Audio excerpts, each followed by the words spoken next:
PSC കിട്ടുക എന്ന് പറയുന്നത് വളരെ സ്ട്രഗിൾ ചെയ്ത് നേടിയെടുക്കേണ്ട ഒരു സംഭവമാണ്.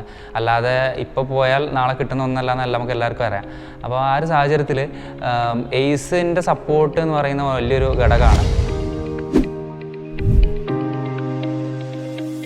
2014-17 ഞാൻ ഡിഗ്രി പഠിച്ച് 17 ഞാൻ ഗ്രാജുവേറ്റായി.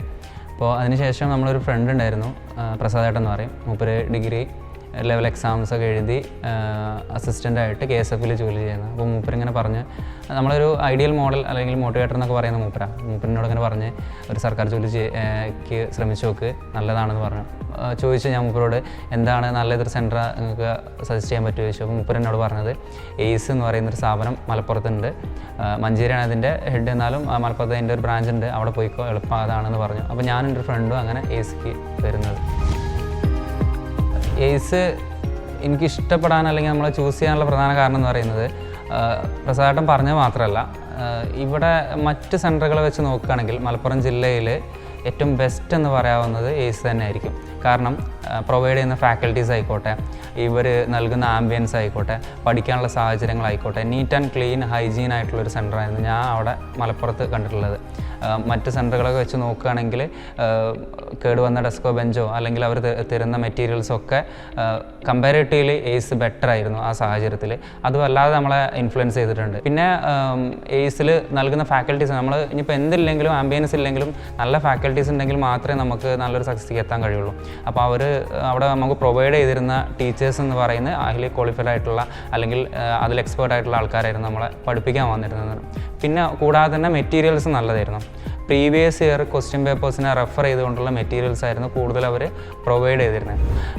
നമ്മളുടേതായിട്ടുള്ള രീതിയിലുള്ള കുറേ നോട്ടുകൾ നമ്മൾ പ്രിപ്പയർ ചെയ്യേണ്ടി വരും, നമ്മളുടേതായിട്ടുള്ള രീതിയിലുള്ള കുറേ കോഡുകൾ രൂപപ്പെടുത്തേണ്ടി വരും. PSC എപ്പോഴും ഹാർഡ് വർക്ക് എന്നുള്ള രീതിയിൽ മാത്രമല്ല, ചില സാഹചര്യങ്ങളിൽ സ്മാർട്ട് വർക്കും വേണം.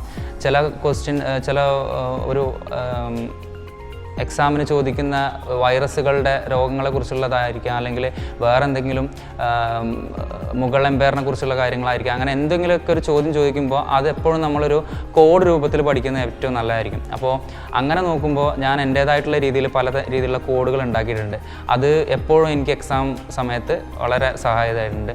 ഒപ്പം ഞാൻ വീട്ടിലാണെങ്കിലും എൻ്റെ വീട്ടിൽ ചാർട്ട് രൂപത്തിൽ ഞാൻ എഴുതി ഉണ്ടാക്കിയിട്ട് ബോർഡ് വെച്ചിട്ടുണ്ട്. ഇതൊക്കെ പല ആൾക്കാർക്കും ടിപ്പിക്കലായിട്ട് തോന്നിയിരിക്കാം, പക്ഷേ അതൊക്കെ നമ്മളെ ലൈഫിൽ ഒരു മാർക്കിൻ്റെ വില അല്ലെങ്കിൽ 0.33 മാർക്കിൻ്റെ വില നമുക്ക് പിന്നെയാണ് മനസ്സിലാക്കി തരാം.